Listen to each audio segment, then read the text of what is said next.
నమస్తే ఫ్రెండ్స్, ఈ కంటెంట్ కనుక మీకు నచ్చినట్లయితే దయచేసి మా ఛానల్ని లైక్ చేయండి, షేర్ చేయండి, సబ్స్క్రైబ్ చేయండి.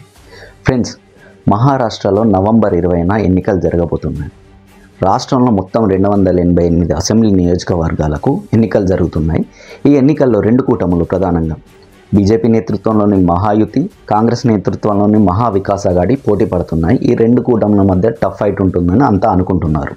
అయితే ఇటీవల యోగి ఆదిత్యనాథ్ మహారాష్ట్రలో ప్రచారం చేశాడు.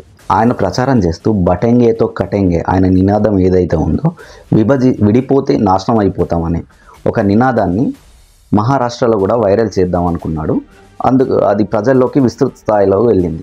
అయితే ఈ నినాదం ఏదైతే ఉందో బీజేపీ కూటమిలో మహాయుతిలో చిచ్చు పెట్టిందని చెప్పాలి.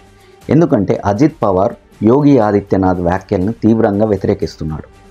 ఇది ఉత్తరప్రదేశ్, జార్ఖండ్లో ఈ నినాదం పనిచేస్తుందేమో కానీ మహారాష్ట్రలో ఆ పరిస్థితులు లేవని చెప్తున్నాడు.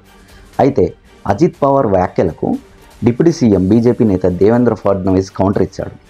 అజిత్ పవార్ దశాబ్దాల కాలంగా సెక్యులరిస్టులతో ఉన్నాడు. అంటే సెక్యులరిస్టులు యాంటీ హిందువులని పేర్కొనడం జరిగింది అజిత్ పవార్కి కొన్ని రోజులైతే అంతా అర్థమవుతుంది, ప్రజల మైండ్ సెట్ ఎలా ఉంది, ప్రజల భావాలు ఎలా ఉన్నాయో అర్థమవుతుంది అని దేవేంద్ర ఫడ్నవీస్ వ్యాఖ్యానించడం జరిగింది.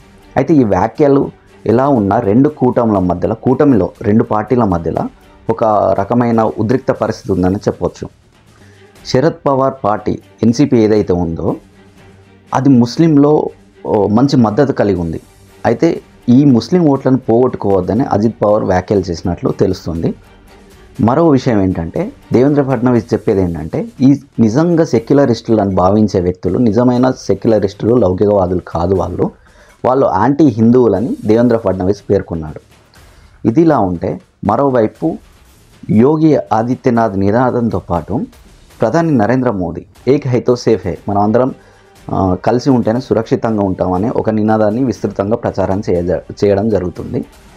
అయితే మహారాష్ట్ర ఎన్నికలు అనేవి దేశంలో అత్యంత కీలకంగా మారడంతో ఎలాగైనా అధికారం సాధించాలని బీజేపీ చాలా పట్టుదలతో ఉంది.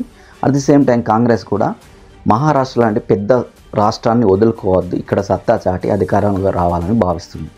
ఓకే ఫ్రెండ్స్, ఈ కంటెంట్ కనుక మీకు నచ్చినట్లయితే దయచేసి మా ఛానల్ని లైక్ చేయండి, షేర్ చేయండి, సబ్స్క్రైబ్ చేయండి.